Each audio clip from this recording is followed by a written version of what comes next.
This weekend is the Iowa Paddlers Armada 2018 Fall River Adventure. And once again, we're going to have you come along and show you some tips along the way. Hey everybody, welcome to Float Fish Adventure. I'm Denny. I'm here to help you make your floating and fishing adventures more successful. This adventure, I think, is going to be of special interest to everybody out there who maybe is interested in doing some kayak camping but hasn't done it yet, looking to get their feet wet, sort of metaphorically. We got a great opportunity to demonstrate a good way to break into it, if you will. Okay, so quick clarification. One of our normal floats, we will camp on a sandbar. So we will meet up and make camp at some place close to the put-in on the river on Friday night. Saturday morning, we'll get up, we'll shuttle the vehicle, the kayaks to the takeout ramp, leave a vehicle, and then shuttle the kayaks back up to the put-in.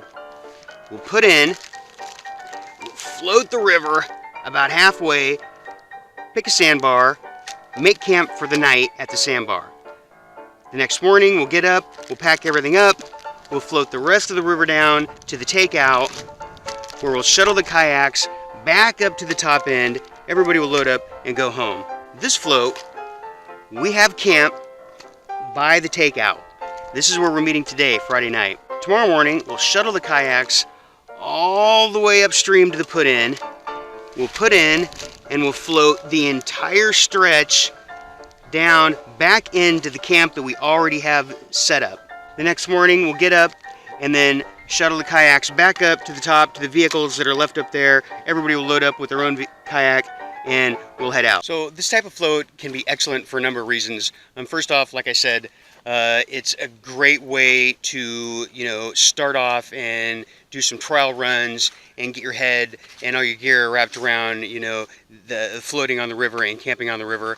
But it also has some great opportunities for even more experienced paddlers. For example, like if the river's swollen or you don't have public access, it gives you an opportunity, a way to float a stretch of river that you might not otherwise get to float.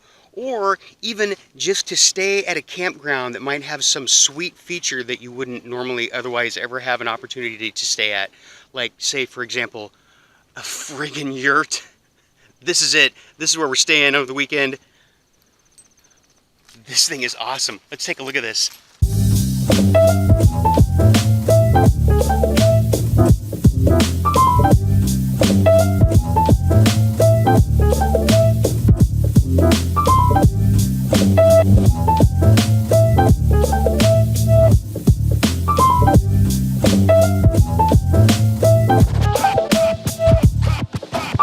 So we have this thing for the weekend for Friday night, and we'll be staying in it again, obviously, tomorrow night after we get back from the float. So this is home sweet home for a couple of days. We got bunks. This thing is so pimped out. We got bunks. We got a table in the middle. We got a kitchen area. I mean, it's a giant tent. We got a refrigerator, a vacuum that I guarantee you we're not going to use. Look at this. Look at this. Skylight. That's awesome. And the moon. The skylight and the moon.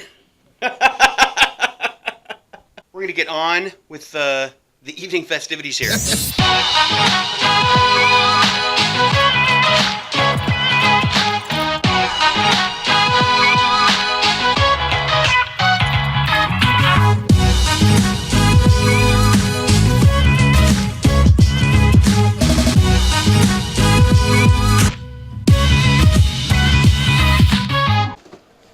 Yeah, there's no denying that we're being spoiled on this trip.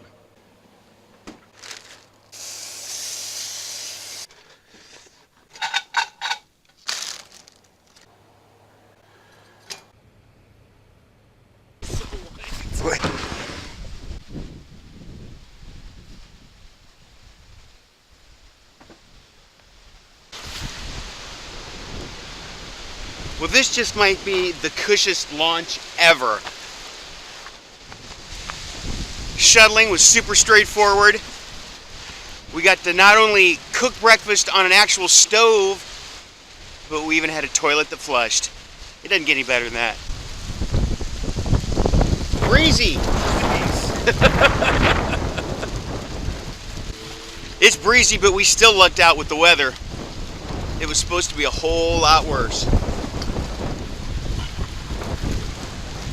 So the shuttle was cake. This launch is pretty gravy right here as far as kayak launches go.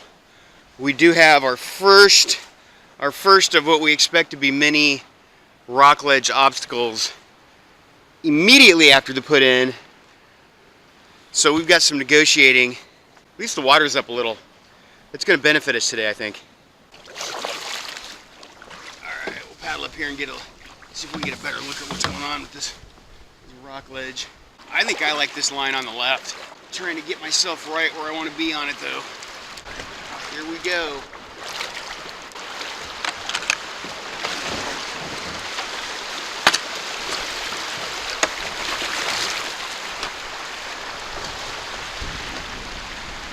Yeah, left was the line.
Alright, I don't know what's going on with my other camera.